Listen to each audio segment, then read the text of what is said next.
Mu kitundu ekisembayo ekya love story y'omwami n'omukyala Bakasozi, omukyala ebintu bibiri bye yali asinga okwesunga ku mukolo gwe.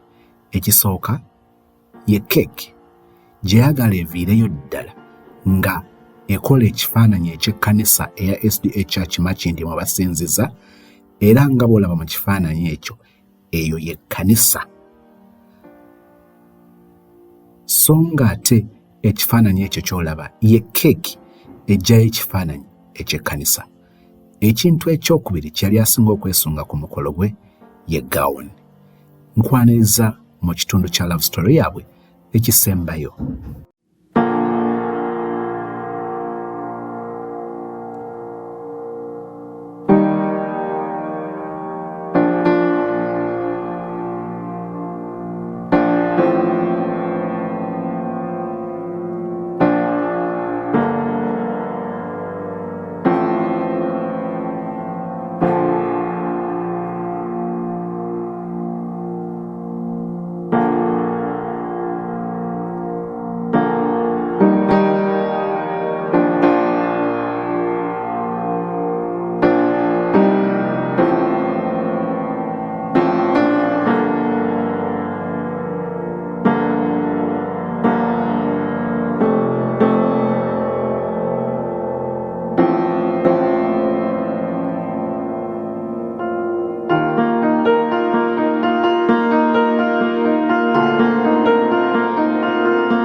Nali so relaxed by the way, mukolo gwange nali so relaxed, era wemba naluzingayo weight.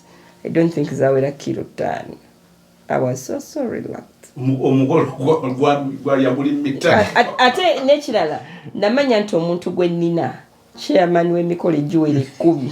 So he has moved. Alabye tutuse wakati jereze habula kala yagondi yabuzeemu nze yange yo sijja gikozesa. Okitegeera like twakozesa service provider gundi tusigale wawiri abu waffe oli at stress nzina okitegeera nti omuntu gwe nnina abadde munnyo mu mikolo. So that is why I felt so relaxed. Ate ne bye nagamba mbu nze gown ne cake we already had the person and we trusted him. So ate kati gown I have a friend yangamba Fifi mu December January wetuuka teri kutuula waka era nze April yagenda otuuka nga gown eri sorted, my changing is sorted. Engato, in fact the last things we twakola byali engato enjala bikinengera byo byali already sorted. So basically I said stressed. Kazi cake mama waliyo yagala ki? Church yange. Church. My church. Una soboka lwabandi asoboka ngabudde kwa kusobola kuba olaba kati nga idea ya cake we got it 5 years ago ndoza twakava mu kwanjula emyaka 5 nga cake mumanyi nti era kwera church ate ono tanneesiga alowooza nja kunyumya kayagiranga nanjijukiza nga toyogere cake ekigamba kirese bulungi agamba nyumya oli yagamba era ne William namugamba nyamba buyambe nkwegayiridde andi tomwereza bwe bamala ogikola ne bamuweereza so nandaja nyokundaga kukira ne mukubire simu ngamba choino mmanya cake yavudde nga we twaja nyizo okubirako abatuufu banne kakati ayo register for status okulagako mwange mwana yajeyo akantu kaffe bulungi era ne kwolo naku kumachana mubuuza ku 30th kumachana kuba na jumueleza ku 29 ekiro ngamba yinzi kati olugamba lulina okunvuga mpereze So owa keki nze omwami alaba keki 29 kilo embaga yange tokate ko machanga asatu nankererako kansubete wajiraza like atenga gaiwa keki ya jipa nga Ibrahim na kusatu na jimpereza juka kati tuli fembi nga nze ndi wanze nimugamba ho enyumye nenyamba jidiritinge kwenzo kemebowereza ani nagamba sijja muwereza era ne mukubira simu with all the excitement nga baby cake evudde ebyabe na byona ne bifa cake yange evuddeyo nagamba baby mperezayo kale ngenda kuwereza naye sina data kale mpereza ku data nawereza data na nkubira the next day ngati wawereza cake ngate na kuwereza data nabadde mu baana nembyera bya naye weva went kusimu ngenda jikuwereza after 2 hours mzee yampise navude went kusimu waza na lulaji kumbe kali kagenderere nagira bakiro sanga 5 kumachenkera nankererako kombuza naye sinza ino olugamba balibe ngamba bakabe babitambuza naye gamazima myaka 5 singa nali wako oli olulumga nti keke yange genda kufaanana nga kyaki baze omuntu yamanya era tumwebaza omwana yamanya ye Gideon mukozi wa cake one of the good bakers we've tested on so twamugamba can you bring out this nga tulowooza we can change netumwa is a young talented one kati ye n'amanya kyetugenda okukola naye talina gwe yagamba era buli muntu yajekangiraawo service provider aina kondizi ate ng'omulimu togumuwadde tetwagumuwa kuba bweyamala si yakola cake gwe mwawe ekirowoozo kya cake si yagikola onoli yakiina 5 years ago so within the process netugamba why don't we give kuba yakola cake zaffe za birthdays and his cakes are nice kati netumugamba natugamba mumpe mwenda kulindoza yagenda okuinquiringa balina okukola na kwa tugandi n'okufetchingayo someone to build it up nga costs zamuka waggulu out of our budget and he was a good and no you can try someone else wemba mulala yes katate namala natakola ki natasasanya taina gwe yagamba ko ne bakwano be bonna bajekangira nga tena kwa enti abo bola baba dreaming akola ne baba iranga mu nchiko nga mwali nga ne keke nga ya bei nga tubaga kugambi kiri okay era abangi batugamba lwaki temukozesa Gideon ne tubagamba gwe twasokerako project najigoba kati wogamba omuntu project najigoba bagamba project kyo Gideon gyatasobola alabika tebamwadde sente zaayagala neera embaga we yaggwa kuba yakola olunaku yayina embaga endala era within the same district same church member era eri gye yali ng'ayagala jjalabe keeki y'onogaali era yajja n'agiraba n'agamba gayi yalina art gwe otunulira keeki gawundi mwami gayi yali atunulira ki ku mukolo byebikulu naye nno byonna kuba ne gawuni yange yali agiringiza kuba no olaba Moses perfectionist nsagala nnyo bintu bigenda kunswaza ate waliwo okuswala okwa bulijjo n'okuswala okukristaayo kuba kwanjawuloko balibo bajja kutunuulira kalambi ki naye ffe tunuulira nnyo decency balutunze batya era mu bimu ebyatusinza tusisa omuguwa kyetwayomberanga kumubuuzanga bebi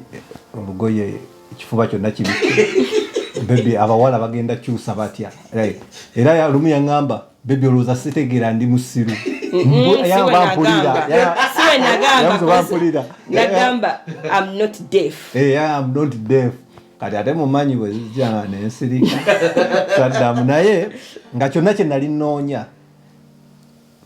era lumu namugamba naye olaba lwaki nkubuuza ekyo it will embarrass me and you on your day omudinkoni okujja n'akaleeso akakusibeko ekazi mu chachi bobeera oli open bakubikako era mu bimu dress y'abawala eyo main wear ey'omu church yali ya mukono gumu ng'esala bweti kati ne bagitunga neggwa eba ndowooza ebula wiiki ndowooza eyo yennyini ey'omukolo ne mubuuza nza nali muvuga mutwale wa muzeeyi ne mubuuza ani olugoye yalulesera luli open n'asirika yali yes yalulese nengenda ku Google nensakinga design efaana bwetu naye nga yo bagibisse side zombi nemuweereza nga ani asobola okuteekako akantu bwe kati ku lugoye olwo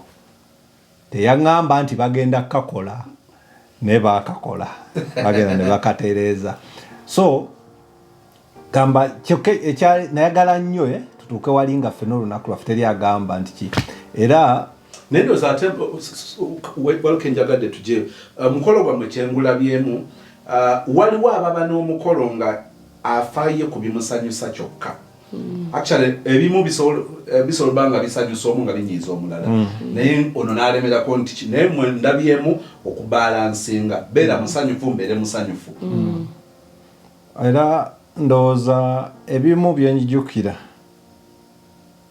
omutunzi wange walakira Jude yambuuza abakyala bagenda kwambala batya kala nawe we baŋŋambye simanya layiraaka nga nze kala sizimanyi tetumanyi bulu white green red mbale layiraaka naŋŋamba mukubire omumpe njogereko naye nyabo ambadde nzibiraako nze kati ng'anoonya bambi bwe tutabeera wala nnyo nabo ono n'amugaa designer wange yaŋŋaanye komako Jude mukyalo natuwaddemu obuzibu omutunzi kati nekinnuma era namubuuza mutegeka omukolo gwa njawulo naffe gwa njawulo tunoonya ffenna kubanga tuli same line naye olw'okuba ekiteeteeyi nali naki yali atuwadde kyenyingi zaabwe naye teyatuwa bibye ebiri main kati ebisigadde twatambulanga mugesi waka tutambulira wamu naye byatukesanga tweza nagamba muntu nti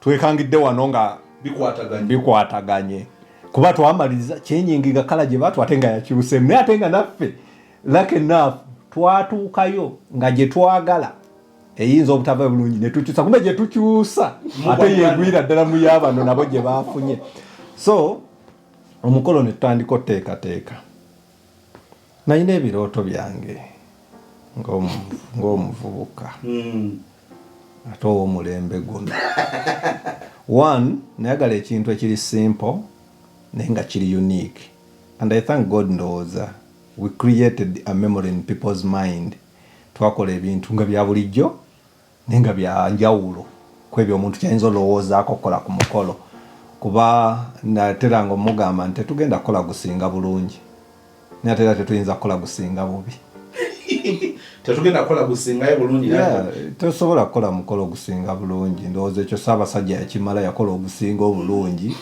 nekigwa ndowooza omulala Bobi Wine yakola omulala omulungi negugwa kati ffe tetusobola kukola gisinga naye tufuba nnyo obutakola ate gusinga bubi kati nalina byenjagala one era naye yali akimanyi era bye tutadibetingako yali venue ng'amanyi One Love gye kiggwera Busaabala ow'ebyobufuzi ekyo by the way tetwakikubaganya nako birowoozo nti reception tulina kunoonya bituula Busaabala kubaita compromise nga gwe reception wali olowoozaawa ono yali ayagala Busaabala One Love Beach.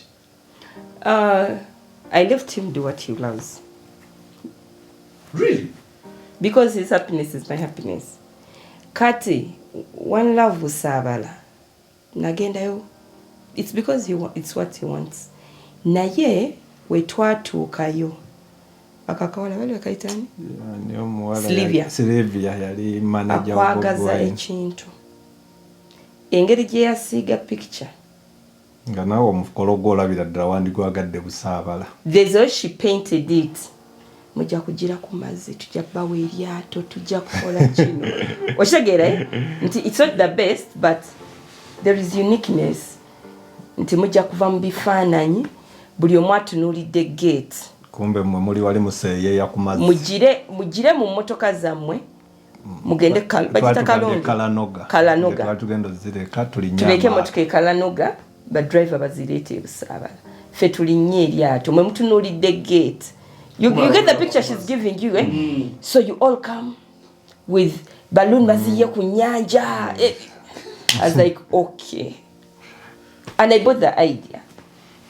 And her rates were not bad. So,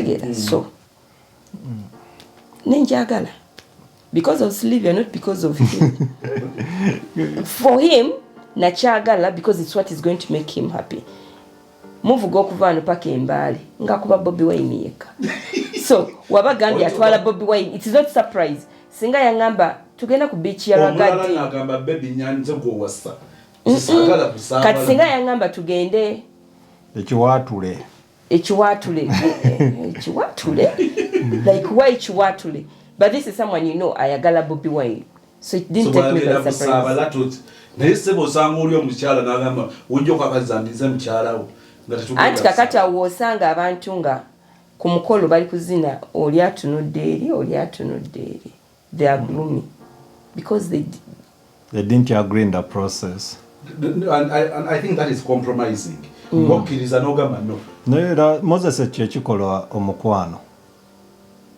Si buli gwe kyoyagala kyekina okuyitamu. Ate naye si buli kyayagala kyekina oyitamu. There is always a point nga you're dropping what you love okufitinga mu kike. Ate naye waliwo wajjotoka. Tewaliwo gwe baatona nti nze ekyange kyekikola.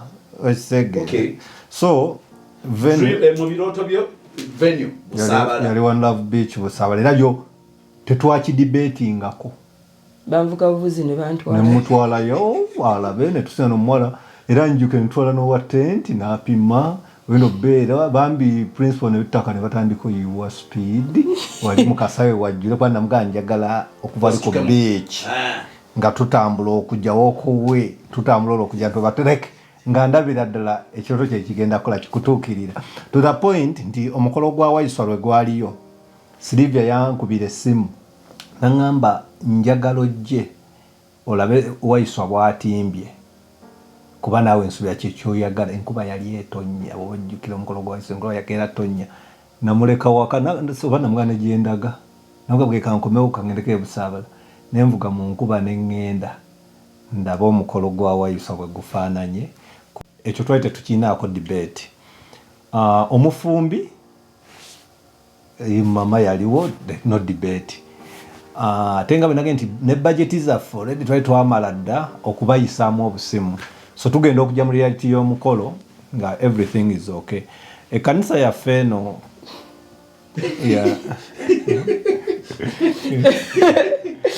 Go ahead. Ankanzeemu. Ekkanisa yaffe eno eri so tricky. Era nga bwe nti sometimes we let what we want to go to accommodate other people's desires and all that. So nasooka mu department ya family life kuba ba Dr. Kakaire n'omukyala bambeerangako nnyo kiki kuba gwe ssentebe w'ogwono ne guggwa. So finally nziza okubategeeza nti olunaku lwasetingiddwa kyekino. So ne mugamba mukadde eponga 3 kirungi nnyo ekyo. Okay kandabe wano tugende mu maaso tujja tandika okulanga period weti enkiiko tujja zikola emyezi 2 biki babagattirawa konze makindi tetulina gye tulaga walala. By the way buli mukadde na buli muntu ku church yali surprised. Bali balowooza will go for like najja nankumbi bunga naye era abamu natanalukato lwaki makindi banyini makindi bennyini lwaki makindi ate parking nga sebo fe wano. This is my church. Wetwagala batugattire. Ekyo ne kiggwa naza ate reception konze One Love Beach Busaabala. N'amanyi gonna. Ngenda okulaba omusawa aliga wa Juga bweyogera Busaabala. Of course bakitegedde. Kujjirako principal. Oba oyagala batuyagala mbogo unajala. Konze Busaabala. Is a liberal guy. Okay. Chairman yani konze mukadde Sentongo nga myunkibwa salon ngo mwanje. Mukadde Sentongo ye MD wa Prime Radio. Akimanyi konze akimanyi kwane bwe twali tunatera okuteekateeka ne twagendeka ne revisinga naye budget kuba is that experienced person mu mikolo.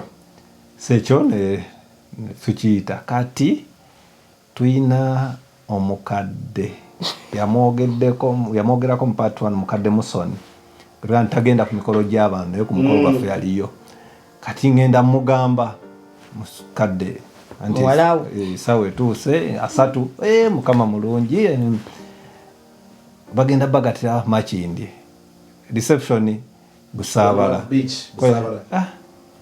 lwaki Busaabala nze nja kujja ku church yaŋŋamba lwaki tulowoozezza ku kifo ekirala nga St. Henry tulinawo garden zaawe Masajja wazita St. Henry eyo nga ndabanga ewala onze mukadde si wala era gye tugenda obeera kale ati neŋŋenda ewa musumbazi kusooka okumutegeeza olwo nga nali maze okucommunicatinga ne Bishop Pastor Kajoba nga atuwadde go-ahead nti agenda beerawo nga tuwadde actually na appointment yotandika osoma kati ngende okutegeeza mukadde musumbazi kusooka musumba lunaku bwe ruti nakiya nambuuza omulabirizi wayogedde naye onze yakkiriza agenda kwera reception onze Busaabala n'aseka bamumanyi zisifane gaye n'aseka mwana wange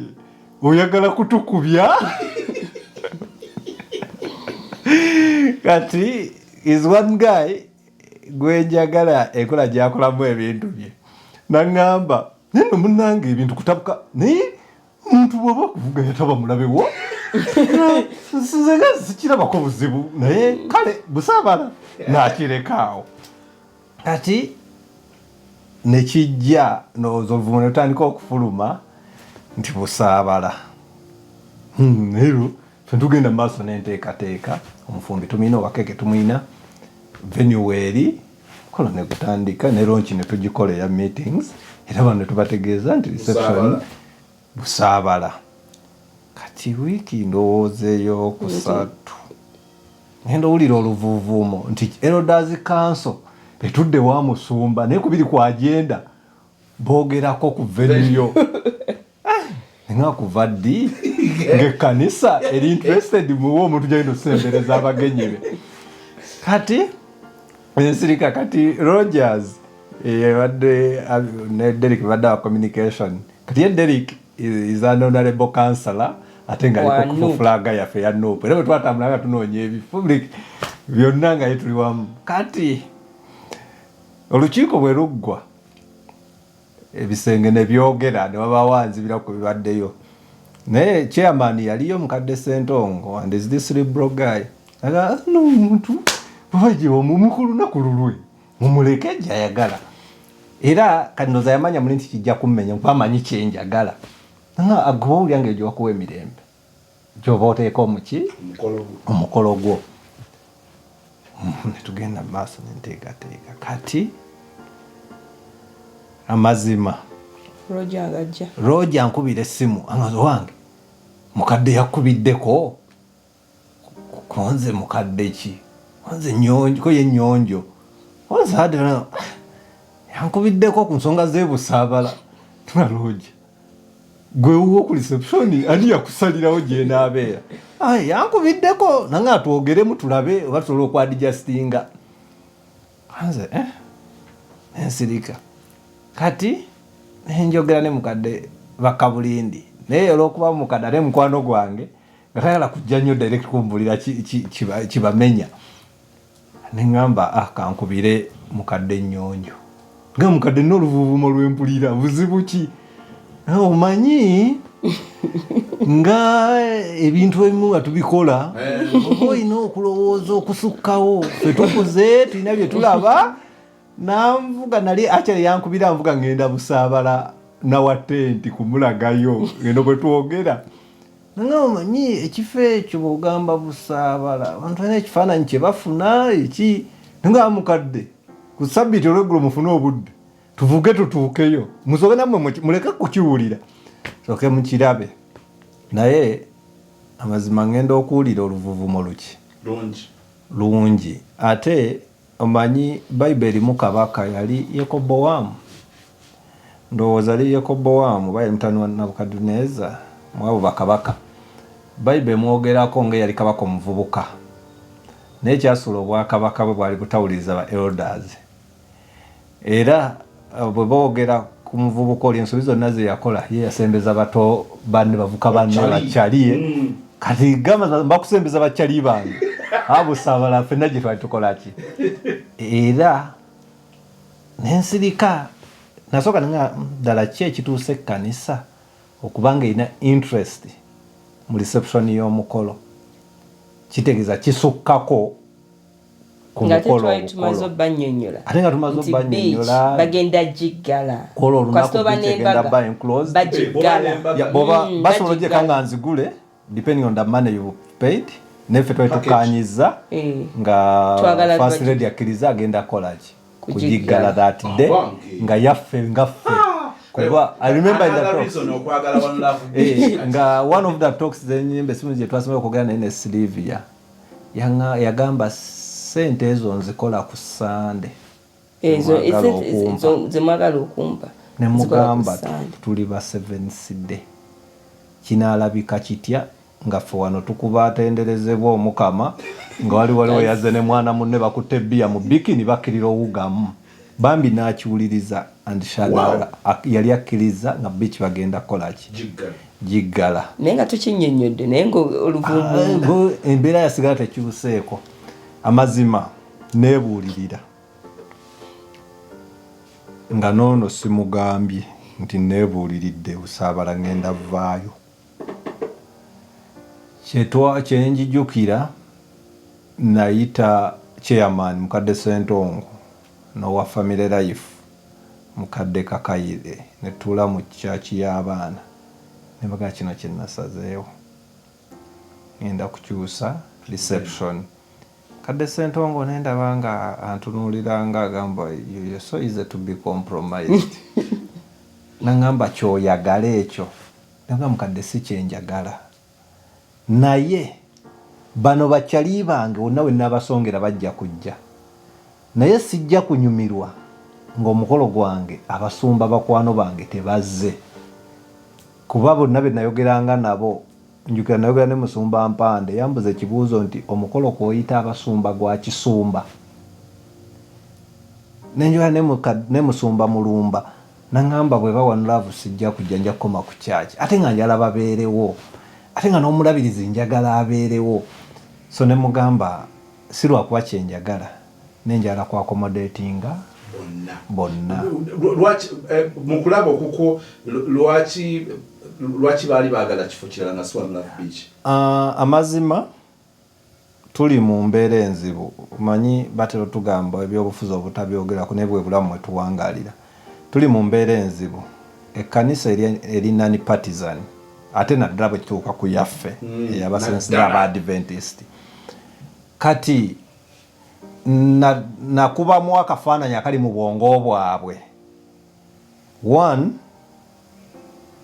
olw'okuba babbi be baali batwostinga it was 80% sure nti ajja kubeerawo kuba waliwo saavisi endala ze twali twagala atuwe nga juice nebintu so yali alina okubeerawo alabe omukolo gwe yawosinza bwe gutambula principal nga tumanyi kano kamasu ayina okubeera kuki ku mukolo kati ntandika okubamu ebiri mu bwongo bwabwe kuba bo tebabiŋŋamba ng'oli akubamu akafaananyi nga bukeddewo enkeera afulumye ti omulabirizi w'aba Seven asisinkanye Kyagulanyi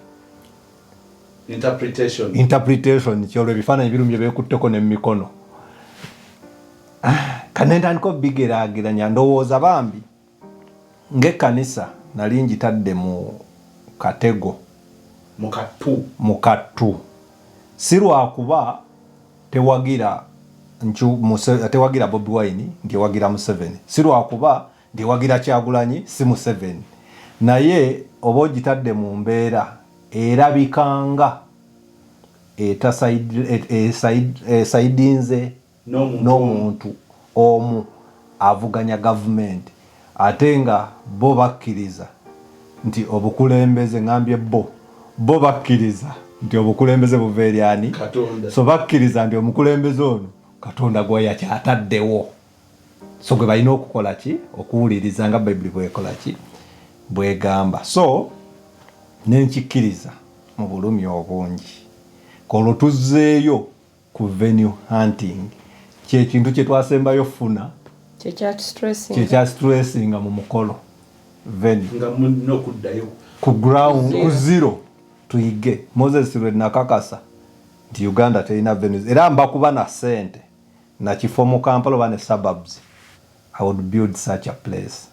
Uganda terina bifo. Really? Yes. Twanonye bifo nga 80% bili attached to the hotels. I for one omukole bammere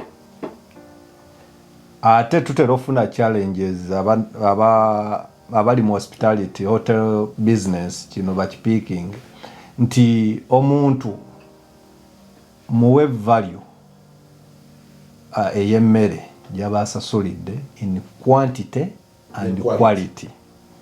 Nti nze ni Muganda ono mugisu kitegeeza be bantu betusuubira okutambuliramu continental food sigyetaaga tewaliwo mu Nigeria agenda giryako oba ntegerekeka nze mpe ettooke lyaffe ekinyebwa ky'oluwombo eyo ye layini mwe tukola ki mwe tutambulira so twali tunoonya ekifo ekinaatukkiriza okwefumbira emmere nga hotels zonna tezikkiriza ne tugenda mu bifo eby'enjawulo to the point nti natuukako ne kusharing all ensambya lwe nategeera nti tebakyateekawo mikolo ku Sande kuba basabirawo nze ojjo simanyi so ne tunoonya ebifo ekifo ne bifuuka ebifo omukyala omu muyita maama so ye yatimba na bwe yamanya tukyanoonya kati asula Ntebe Road eyo Kawuku side galuga Kawuku n'agamba waliwo ekifo ebwebajja olaba ekyo ekifo kati so gavumenti yakigula ekyali kiri bwe bali bazimbye hoteli ennene mu Kisabya Kyogamu ekyo kuliko olo munda eyo n'agendayo kati opposite atwalo ne hoteli bagiyita Jomo something nayo n'agendayo kati ng'eno waggulu tukkirizibwa okwefumbira naye ng'ekifo kirya bit deserted kati neŋŋamba abantu banaagamba twakeekereza ntubaleete eno kati ampulira jjukira erinzo nali namalo sayininga nowate nti alinze mu depositinga ku sente agenda ogiteekayo kati netugenda kweyo woteri eri opposite ne batubalira emmere sente bwezi kwa balibo batugamba balina tuwa emmere naye ng'ekifo kirungi and we had liked it kati netukomawo tuteekateeka kugenda deposit nga twali tusazeewo nga tubazeemu emmere okugyayo ekintu kyaffe kyetwagala obulungi katukozese ewali deserted ku olo yaawo kubawo tujja kwefumbira so at least we will give ourselves the best we desire so ng'enkeera was it a Monday twali tumwadde Tuesday twali tumwadde appointment tujja okukolaki okusasula ono ankubira essimu nga baby nze wangi obadde omanyi nti ku Freedom City kuliko ziolo Freedom City kwe mbadde ne customer nga angamba sinamuyita ku mukolo naye ne mga tusinza kuyita ku mukolo nga sinamanya we nkuyita tetulina venue ng'ebirala byonna olina kati client n'atandika omumenyera venues ezaki ez'enjawulo gendako ewa waliwo hoteri eri awo okkirira ngadde bwebajje akabuusu okkirira ku kya Freedom City board bagiyita jengo something kati neŋŋendayo nga olwo gye balina ya birthday party etuuza abantu nga 5-7 kati naŋŋamba ya Freedom City era olwavaawo nakkirira ngenda ku Freedom City natuuka ku Freedom City nga ffe tumanye eri mega ey'ebivu eno wansi natuuka ku Freedom City mbuuza olo ez'emikolo gira omuwala n'antwala paka ku office kasa omuwala ye Mary nambuza nendaba olo nkwesnga singa obadde osobola okujja kati wandize n'okola ki n'ojaba naye nze nkoze eki njiguze kati nga naye tweraliikirira numbers bayina etuza abantu ogenda paka ku 3,000 bayina egenda paka ku 1,500 kati bayina ne zino 2 zituuza 3 bo bagamba 3 kati nga twalukakasa ebina bituulamu kuba yali target yaffe enkeera lwe twali tulina otwala eri ssente twavuga naye nga tugenda ku Freedom City abantu bwe basuubira akasente abagole nga tebasalawo kati bambi ate bino bibatamanya alinza akasente abatamanyi naye ne bw'aba ayambadde nga tolaba nti kitegerekka kati ne tuvuga ne tutuukayo era olwagiraba bw'ati n'agamba wano tugenda okukozesa naye nga challenge kyayineemu wamala ne tukubira omutimbi ne tumugamba oliwa jangu tusooke tubale kino nga tetunnasasula najja 3-5 ku bina batuulamu so tuteekamu emmeeza 3 ku 4 kale ne tubuukinga there and then venue by the way nungi ne ssente zaabwe kuba omuntu akuwa emmeeza n'obutebe n'akuwa PA system n'akuwa changing rooms n'akuwa space yonna eyawe wabweru nga bwe wagiraba n'akuwa ina store eringa we gyayitaka all act ngoso otegekero servinga so their packages are okay so netubooking ekifo netubookinga Freedom City Flamingo Hall twali walo kyenzudde kiwagedde nti omukolo gubeera gw'abantu kikakasizanga bakukyusisa venue omukolo akuŋŋaanya obukadde 10 akola omukolo tuyinza obabbo twabuyina naye nga community egamba eyo gy'oyagala otuyita tetugenda kujja social capital nti olina ssente zo naye venue yo tetugenda kujja wadde olina ssente zo era baali bawimba kulemezamu ze kye nalaba baali ne ssente bajja kuzimba ne bakome ku kyalo kiza society abantu abamu enaku njogera nti it's all about me finally ne musalawo goyinga ku Freedom City but it was a nice wedding chap wabeerawo omuntu ebintu kimu babiri byatasobola kwerabira ku mukolo gwo mukyala yiga kimu oba bibiri byatasobola kwerabira ku mukolo gwo ng'ebyo byo era olugwogerako tuti nzikira kino keke mwami yiga kiki otasobola kwerabira omukolo gwaffe kubanga nze eyaguliko kyesobola kwerabira ye Bobi Wine eyaliwo wadde teyaliiwo oli yaliwo oli yaliwo amazima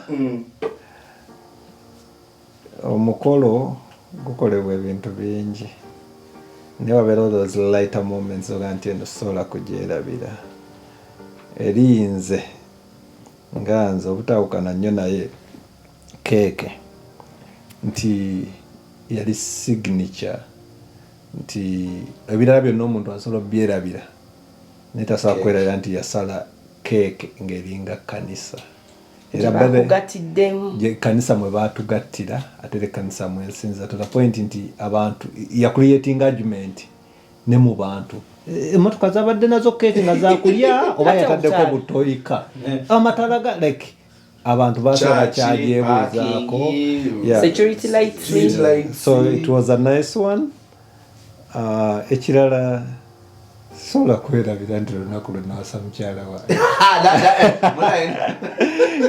kati ebirala byonna byali biwerekera ekyo amazima yaliwo omukyala yaliwo wali olina yesuubi munyizo byabaawo era ne mwasasa buli epa 3 lulituuka keeke bagirya dda yaggwawo epa 3 nze March 3 keeke bagirya dda yaggwawo ye waali okutuusa okufala kulitwawukanya nga tusemberera okumaliriza njala ebibuuzo bino bigende eri mukyala yiga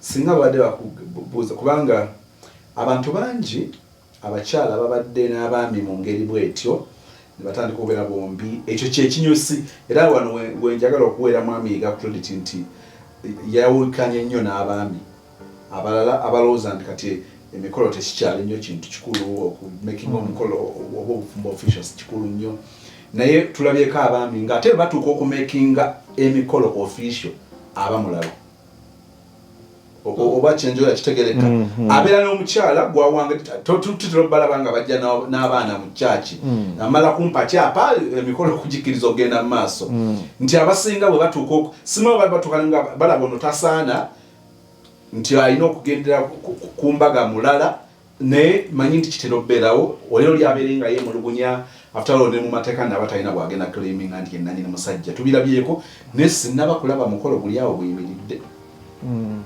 ologwe sinalaba gulinga ogumu era bwe saali sure gwali mu Masaka egwaliko abakungu naye saaka kasoba byaliwo so mu mbeera eno omukyala ayinza atya okweyambayamba nga bye bwagamba bannange kakati oba omwami yiga yalinayo omuganda oba mutowo oba mukulu we nga baleka beba naturally bo bawasa omukyala ayinza kudiringa atya n'embeera bwetyo kunkomera bina gasagala nteeka nnyo pressure but of course era njagala nteekawo kembeera omuntu kino nakyo tukikola kive mu ddiiro ekibuzo basikitegedde omukyala olowooza ayinza kukwataganya atya ensonga ezo okuva mu comfort y'omusajja omwami oyo okutuuka okusalawo nti kubanga omwami bw'aba tasazeewo of course tekisobola kubeerawo naye omukyala olowooza ayinza naye nga ate n'omwami oluusi asalawo nze neŋŋaana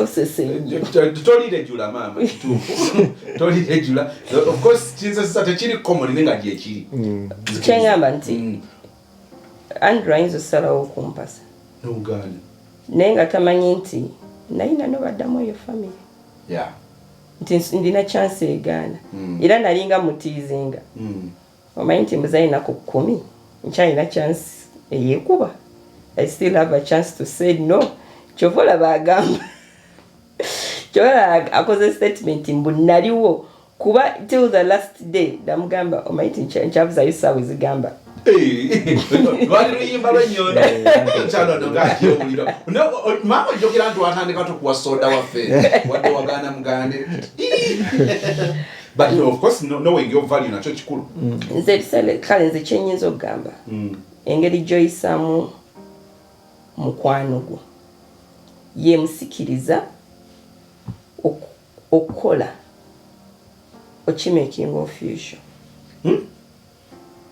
engeri gyoyisaamu mukwano gwo so zwemba mbadde nkuyisaamu amaaso bwemba mbadde seezimba naawe nti nve ewaka neŋŋenda okukola naye nga Andrew talaba difference kuba bwenzikanga bayita okwefulukuta naye alabika yatuula wansi n'agamba ono mukazi ajja kunzimba mu maaso eyo kaalabyeko akatono ebiseera ebisinga abakazi tukwekanya ebintu byaffe omusajja n'omuleka ne yeemenya yekka nti Andrew asobola okugamba nti mu mikolo nange najjayo ezange zeyali tamanyi nenteekamu investment nti tubadde twezimba n'olaba Andrew kiri ekiseera kye baamusiba kyamubikula amaaso nti abawala omuwala omulala yandigambye so afumbira omuntu gwe baali basibyeko nti Andrew namulaga nti nja kuyimirira naawe mu mbeera zonna ndowooza zisimanyi ensonga zo alabika alina ensonga naye of course nange wabawo kyentandikirako ng'omuntu nti omuntu muyise nti nyinza okuba mbadde ne Andrew naye nga simuwa kitiibwa kye ate naafuna akawala leka kimuwa nti mbadde enkola naye nga siraba njawulo naafuna akawala nekalaga enjawulo nti olina butaano nze njaleete 10 tugule ka plot ekitegeera nti that's the best I can explain. Mwami yiga omukyala yeetaaga nnyo okukuyega omwami we omuntu gwakeera enkyana omukwana okuyega kyekyo nikuteesa okampaining we marketing ennyo oyagazisa omwami ddala ki omuntu wakere nkyana omukwana kyetaagisa nnyo input eri awo okukakasa nnyo nti munange ndi worth okumpasa. No, Moses oba n'abatulaba ne bafans twewalenga nnyo okuteeka obulamu bw'abantu mu kugezesebwa. Abakazi bano tebalinga ffe basajja, bw'ayagala aba akoze eki ayagadde. So lwaki oba omusaagirako ku by'otaakole? Omwana bw'aba mu primary bw'agamba nti nina girlfriend oba boyfriend omuyinza n'omukuba era batuganga ebyo bya kisiru. Abanigeria balina enjogera nti bw'oba wakazaalibwa ng'osoma nga wakazaalibwa babuuza mwana waani, bw'otandika osoma ne babuuza osomerawa, bw'omala osoma ne babuuza okolerawa, bw'omaliriza bwe babaawokolaki bw'ovaawo ekirego kiba kibuuza ani bbaawo ani mukyalawo. So yeyo bwe bulamu omuntu mwalina okukola ki okutambulira. Kati gwe olina emyaka 23 omuwala oba 2 omaze osoma, omulenzi olina emyaka 27 oba kyetaaga nnyo girlfriend. Nze awo obuzibu bwe bukola ki we buli nti ebiseera ebisinga ojja kusanga omuvubuka oli wa myaka 25 olina gw'omalira obudde wa 28, you're going nowhere kuba kizibu wasa omukazi akusinga obukulu. So ebiseera ebisinga abavubuka genda okusimbula okudatinga omuntu naddala ng'otuuse emyaka egiwasa ate munno tomuzza mu saako ya girlfriend muli awo tamanyi where your relationship is going naye wali munaamala naawe ebudde bwo ayinza n'okuba abadde ayina n'abali serious nate gwe munenojja n'oteekawo jaamu n'omubuzaabuza bambi n'omuteeka mu mbeera y'okusalawo oba mukasa ali serious oba tali. So nze nga nze nandowoozezza nti omukyala talina kakuyege gwe yeetaaga kukola kuba naye teyakola kakuyege gwe mukwana. So bw'omutunuulira nti Fiona mulabamu ku 10 neetaaga 7 aguyina, yogera naye. Bw'abanga naye ku 10 yeetaaga 6 agukulabyemu ng'awiringa ocompromise ntera ogamba abantu nti amaanyi gange leka buba obunafu bwe gaba amaanyi gange. So bwe mumala okukizuula then bw'obanga gw'olabye nga bwende make it clear gyali.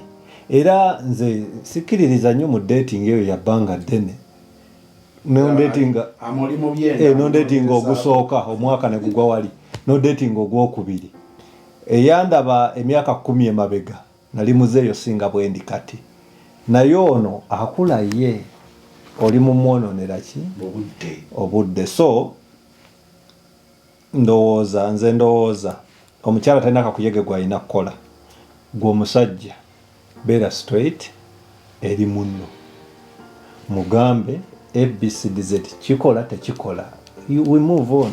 Nga tumaliriza show eno ntera okujjukiza ekigendererwa ky'abantu betubadde nabo mwami n'omukyala bayiga obantu abasinkana ntandika nkugirayo basinkana yali pate eyani Melissa pate yali ya Melissa kazi Melissa bane singa soka yali tukiza ntumulabako mu kifaananyi bwafaanana oyo kayungirizi naye twatandika gye basinkana bazze babe batambuza obulamu bwabwe babadde bombi naye abantu abasinkana mu 2016 embaga okubanga ebaddewo omwaka 2023 ne babeera bombi ne bakyala ne banjula ne babeerako bombi.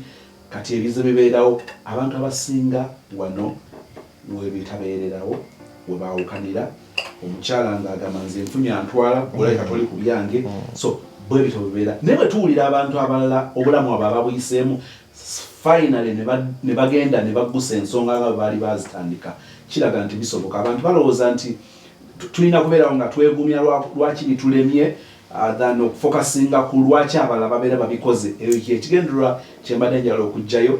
Abaami bamikwano nzikiriza nti tusigala tukyalina obusobozi okukola ensonga ze tuba twasuubiza abantu. Anda akulaze nti tekiri ku ssente kubanga ssente ziyinza obutaba ggwe baba bantu. Era ndabye nti abamu omukyala kyansonga okuba mwami wo tooki bw'abanga social capital we takola bulungi ebyo byagamba mbukaaso kazikole ziwere tukuŋŋanyizeeyo mu babiri abakuleetere abaali bakikoze ne bakikola successful era n'omukolo baagusanyukiranga kiriwo ekityo oba be bano abaggula gate abantu nga tebakyalina interest kuyingira mu gate. So it's a challenge moso eri abaami. Mwami Yiga agambye nti kisigala obuvunaanyizibwa bwa mwami. Lwaki omukyala alina kukukomba bugere? Lwaki alina kukuteerako nakati ku mmere kubanga munnange ku nkomero osigale ng'omufumbi omuwasa? Lwaki alina kubanga akolera kikolerere? Ate nga tulaba nti it's just obvious kubanga bw'oba wamukwana olina principles, olina values wanoonya mu ye nga talina kubanga ajjanga akupakasiriza opakasiriza. Omukyala n'abeerawo nga atambulira ku bunkenke essaawa yonna owasa omulala naye nga tusuubira nti ekyo nakyo kitandikira ku ggwe. Kyesijja kwerabira erifa abazadde abaana. Abantu abamu ndooza n'abakyala era omwami nga kwana ndooza mubeeko bye mutunuulira. Sijagamba nti gendako ewaba olabeko ebifaananyi biyise. But again oyinza okuba nga oyagala osuubira omwami okukuwasa nga talina gyakijja. Talina wakiyonse, talina wakisomye, talina wakiridde, talina wakinywedde, talina wakiwunyiriza. Eyo nayo kikulu. Nako experience omu ku mikwano gyange ennyo sijja mwogera linnya wasa mutegeza ninja mwogerako. Betugamba nti agenda kwanjula abagenda mwanjula atwala amawulire mu famire ye. Daddi we yamuga oli serious bwe watunuddemu ng'olaba yooyo ebyo fete tubikola wano ebyokwanjulwa n'okuwasa. So kati kati nga yo eka gye kiri tekiriyo it's normal okubeera n'omwana w'abandi. So abavubuka kyenyinza okubagamba bayinza obutakugenda wala nnyo naye era omanya nze nagamba ebimu ku byanyiza bishop ekyo kumanya nti famire era so mulimu obuntu obwangungu omuntu azoona nti ddala omuntu ono ewaabwe maama bamuwasa kisobola okireeta mu kusaagira. I remember my dad we bakolera embaga nali wa myaka oba 3 owuli eyingaga zoba maama newaabwe bakyala sijjukira lwata. Like you have always just sort of fetching information muntu nenga ndowooza n'ekkanisa yeetaaga owa credit. Ekkanisa wenjoya ku kkanisa endala simanyi kuba nina gwe mmanyi nga alina abakyala 2 Saalongo mwatali wampeta naye nga yewa development ku church ye waasabira. So sijja kwogera amadini agasemene ekkanisa y'aba Advent njalo giwa credit mu ndera gyereramu ekwagazisa okukola ekituufu nga leze tubadde n'abakadde okuva way back. I remember one day mukadde Ssentongo yomwagala nnyo naye yaleeta statement enjagazisa okuwasa mu ngeri eri trick twalina mu lwali oli n'ayogera n'agamba naga ekisibye ekyo gwe kola bukozi mbaga olabe like tekira era nasalinga olaba ne mukadde Ssentongo akireeta kitegeeza nduddewo bingi byensibye. So ekkanisa ekola omulimu munene nnyo mu kuinspiringa abavubuka okukola emikolo egyo kuba lyekkuba ettuufu lye tulina okukwata. Nina famire emu gye nyimbiddeko ku mikolo gyayo ndooza okuva mu 2026 n'okutuusa olwaleero. Tebeetaaga kukikugamba bugambi naye kiri obvious. Ndooza n'akaana ewaabwe n'omuvubuka atandise ofuna girlfriend akimanyi nti simanyi oba poliisi bali mwami Kisitu nkutumiddeko si byakyama oba poliisi naye pressure yokka gy'oba nayo nga okwanya omuwala mu famire like omulenzi mu famire ng'akwanya omuwala it is obvious aba akimanyi omanya nti pressure yokka eva ku famire ye okukola emikolo kakati abo bakukwana okimanyi nti birala bye binaagaana naye okufuula obufumbo obw'amateeka it is just obvious kirabika ng'ekitono naye ngambye nti oyinza okukkako omuntu okukuwasa nga y'oli taata gwagamba nti tubikola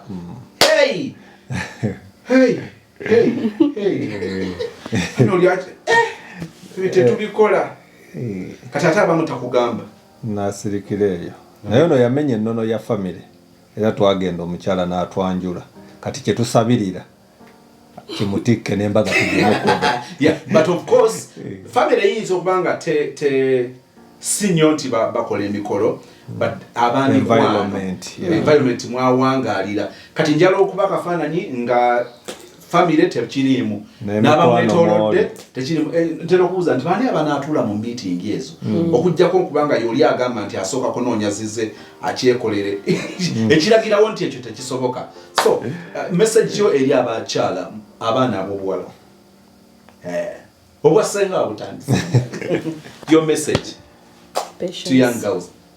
Patience. Pray and then patience. Prayer and patience. Tokaka chintu. Oli mumbeja. Emikolo nga tuginako nga kuliko omukuluka. Patience and prayer tokaka mbere. Kwato togenda muteeka mumuguwa mu bulago okuwasa. Ky'otasobola kikwase Katonda nekyosobola kimukwasa and then ogumiikirize. Message yo eri abaana ab'obulenzi. Poze nina baana babulenzi. Abazadde b'abaana bwe mubasseemu ekitiibwa. N'abaabannammwe abazadde b'abaana basseemu ekitiibwa.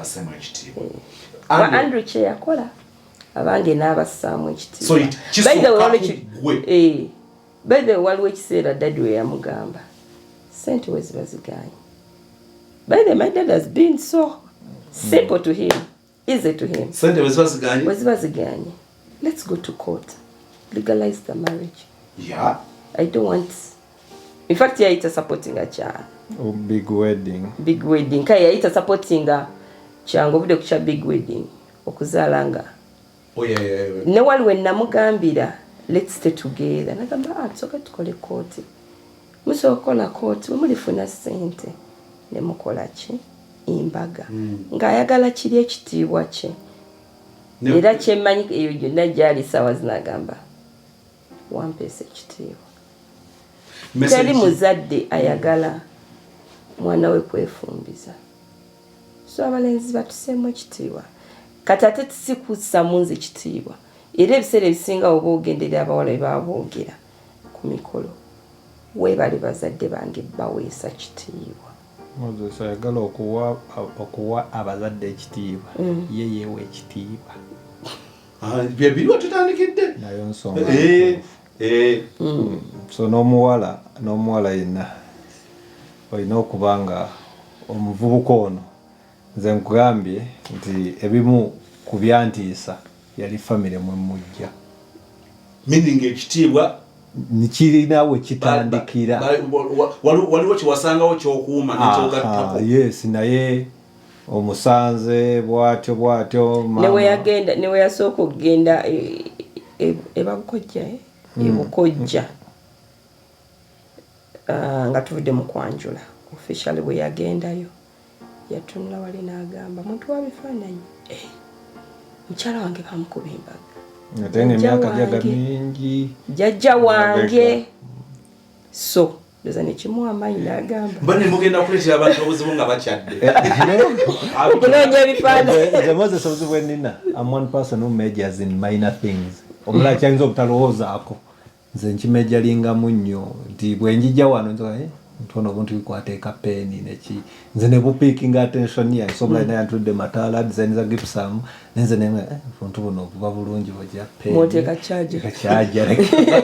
So omuntu nkireesanga nti omukyala abazadde kati nyoya ku bazadde gwe buvunaanyizibwa bw'ozimba omwana mu layini ey'ekitiibwa nti agenda osisinkana omuntu amanye ekitu omuwala yakuzibwa oba omuserenze yakuzibwa ng'amanye ekituufu oluusi kanisa emukuziza maka oba ki whatever naye nga akulidde in line mulimu ebintu ebiri obvious gyali nti nze taata taliiwo ne maama taliiwo ani gwempa ekitiibwa naye mmanyi nti ono ekitiibwa kyenze njukira kukwanjula sezaala daddi yaŋŋamba no ate mwatandika bulamu lwaki muspendinga sente nyingi n'emikolo kanjije I meet your family we meet ours you said there is a form I have to sign for you I signed nemunga daddi gwe ekyo jja kimanya ne famire yo tejja kumanya kyatutuusiza bajja kundabanga gwe baawa obuwi muwala waabwe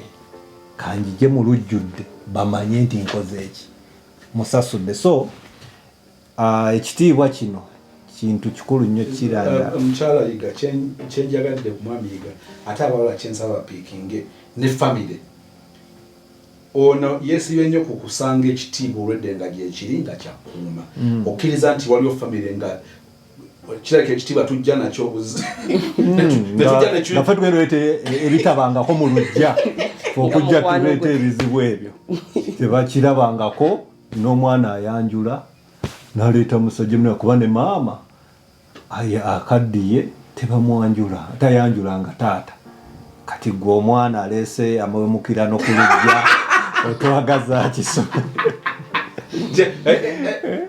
ensi etuuka ekibi ne kifuuka ekirungi nekibeera ekya bulijjo naye ndowooza tetuli mu kumookinga abali mu mbeera eyo naye n'okujoogerako kikulu and I believe osobola okusalawo oba tebaakuwasa mbaga oba bazadde bo tebaabawasa kikoma ku bbo oba ekitiibwa ekyo tekyaliwo okyusa omulembe gwo kati ekyo nakyo kisobokera ddala kubanga oli asobola gamba nti kituufu waffe tebaliiyo nenjala kitandikire ku nze ng'omwami oyo atakiina mu famire bwe yagamba nti ate ye akyagala tusaba n'embaga agikolerwa ne mukami ogwo omukisa agumuwe kubanga yakolako entandikwa mukyala yiga yagenda otusabira muba osabira mukyala yiga waliyo abaana ab'obuwala bali eyo bali mu depression agamba sentence nkozi naye sirabako wayiwoyi sirabako omuntu wadda abantu batandika okukola bu video bw'okusaalira ku TikTok bannange siri muzibu ne mulowooza nti bakola bukozi bu challenge naye ng'akola communication bannange siri muzibu nnyo I am not after money ndi manageable bino byokola nsobola obyetuusaako ng'abikkako naye nga obulamu abuteekawo nga bulabika ekyo kyogenda okukola naye ng'ate mwami yiga amaze okuwa message ye eri abaana ab'obuwala njagala baana babuwala no nina package manya abalenzi eyo ku kanisa bampita kojja waabwe abalenzi naye kaisooka abawala abaana ab'obuwala teri musajja atalina busobozi bukuweesa kitiibwa singa aba akulabye ng'oli waffe okuwa ekitiibwa tagenda tunuulira bitabo si kyekitiibwa tagenda kutunuulira nyambala si kyekitiibwa tulabyeko abantu bangi gagamba mu bawala bonna ande baasisinkanye nkozeseza linnya lyange obutanyiza lwaki awasizza oyo ng'oluusi bamulako ne Jeni bamulako ne Sala bamulako naye ng'atamaliriza awasizza gundi Fiona lwaki ti bwe bali bonna bwe yabatunuulira ng'ono yalina ki ekitiibwa value nti oli ntera okubagambira nga nsaagirira nti nze sobola kuwasa muntu nga bwe naaba nnyimiridde naye wali mu audience mulimu omukaaga oguga azimba biki oyo ali bwati nga bamumanyi nga bamwambulada so ekitiibwa ky'omwana omuwala kitandika naye bwe kiva ku ye ffe ne tulyoka tukimuwa yesebo kati bwe nzira ku balenzi abo bakyali bange nja bagamba ebintu bibiri teriiyo muntu ali perfect tuzzeemu nnyo ennaku zino enjogera egamba lovenomics nti bw'oba sporting nga tunuulira factor bbiri love n'ebyenfuna nesi yenteekateeka ya Katonda teriyo kinyuma nga kubeera ne munno ng'ebintu mubikoze mwenna nga mwasinkana kuze tabire ku bataata baffe baani balina olugero tebabisangawo ne baleka bigira. Teriyo sente zimala kukola mikolo ate teriyo kitiibwa kyofuna nga tonnakola mikolo. Teri kitiibwa kyofuna kangaye nga toli mufumbo. Ensi ekwesiga nnyo ng'oli mufumbo. Ensi ejja kuwa obuvunaanyizibwa bungi, ejja kulabamu ebintu bingi ng'oli mufumbo. So abavubuka ab'obulenzi byonna tubikole naye tetumalira bawala budde. Gw'otaawase vaawo anaamuwasa asobole okujja amutwale. Tolina kyogenda funamu ng'olabye ono noono n'oli. At the end of the day naffe tuzaala abawala. Kama iza naffe tuzaala abaana abawala. Nkyalayiga okusaba webaze Mukama nti tewakirozaako neera tukkiriza nti gyebiri abaana abawala nga balina stress. Newankubadde kiri kyewakyogedde, prayer, patience n'obutakaka mbeera. But again, beetaaga okuyambibwa okwo okuli spiritual. Ne Katonda okutema ekkubo eri abantu abamu nga ayina n'endowooza nti oba oliawo waliwo ebimulaba ebyamu ekiikamu.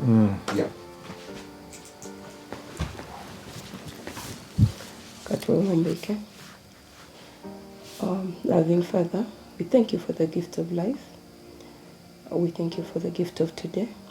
We come to you because we are sinners. We have sinned against you in many ways. Loving Father, as we humble ourselves to talk to you, we want to ask you that, Father, my fellow ladies, my fellow girls, my fellow women, go through a lot. Every woman's dream is to put on that, to come in front of you and legalize their marriage. Father, there are those that have tried and it has failed. There are those that are praying for it. But Father, we know your timing is the best.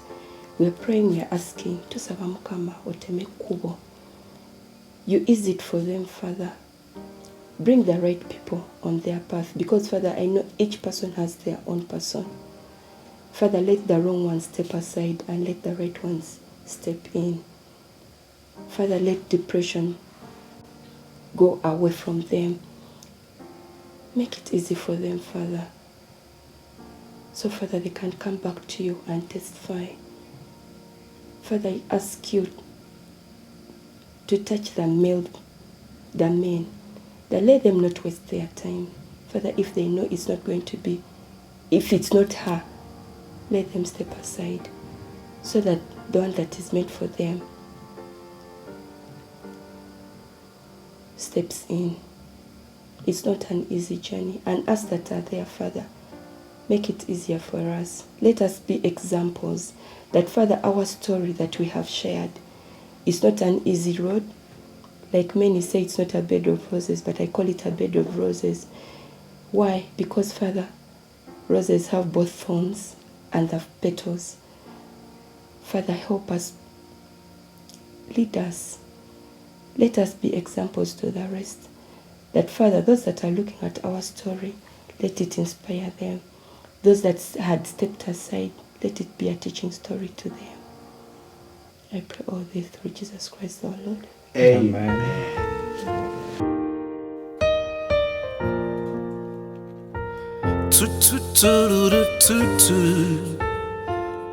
Na na na na na na. Omberedde wonnyo Katonda, nina nebyentunuulira nentya omukwano gwo.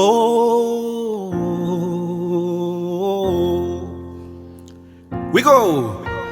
Omberedde wonnyo Katonda, nina nebyentunuulira nentya ng'olina nebyonkolera byesigwana, omukwano gwo ngwewuunya. Sikulya tibyendya birungi, mwe muva obulamu bwe nnina buno. Na na na na na na, tuturu tutu, we sing it. Gwe Katonda,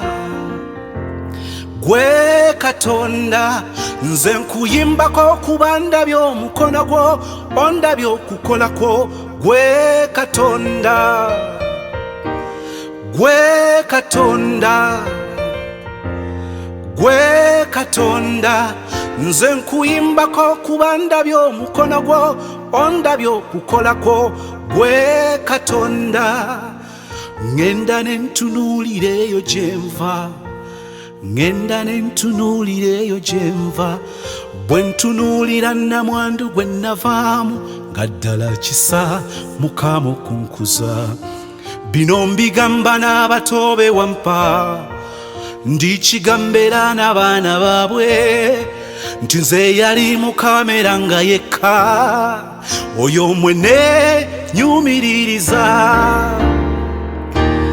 gwe Katonda gwe Katonda nze nkuyimbako kuba ndabye omukono gwo ondabye okukolako gwe Katonda gwe Katonda gwe Katonda nze nkuyimbako kuba ndabye omukono gwo ondabye okukolako gwe Katonda nyinza ntya kale nyinza ntya okwenyumiriza mu maanyi n'amagezi nyinza ntya okukikola nyinza ntya